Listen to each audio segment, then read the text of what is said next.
So one tool that I really love to use with my own team as well as with other leaders is the Myers-Briggs tool.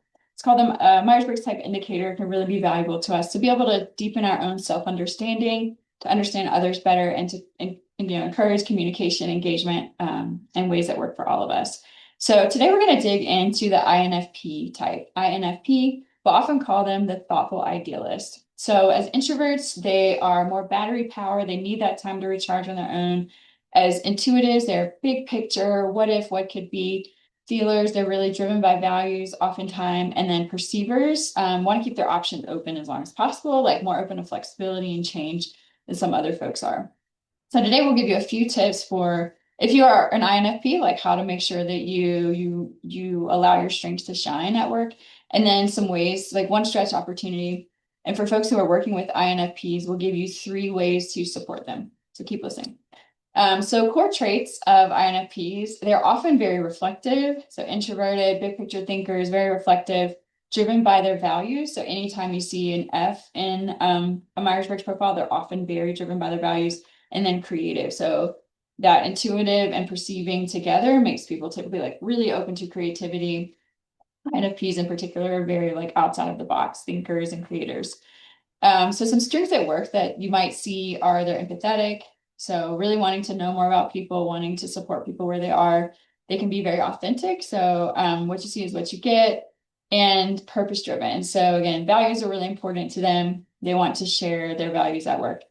And potentially some based on their behavior, we'll see, but like what we think is some famous INFPs might be Marie Kondo, who works on like if you feel something, if something brings you joy, you should keep it. If it doesn't bring you joy, maybe consider giving it away.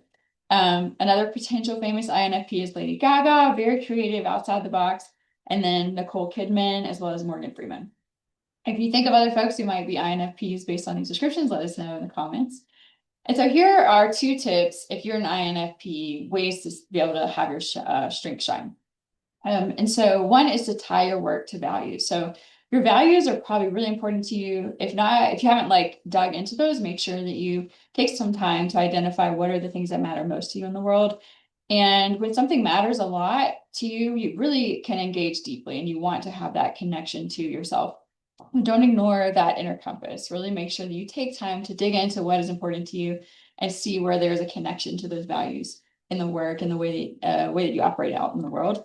A second tip for INFPs is to make time for reflection. So you likely are, introverted, big picture thinker. So make sure that you have that time for reflection and that you don't ignore that you'll need. So things like journaling might be really beneficial to you, maybe solo walks, or just taking time to ideate on your own will help you recharge.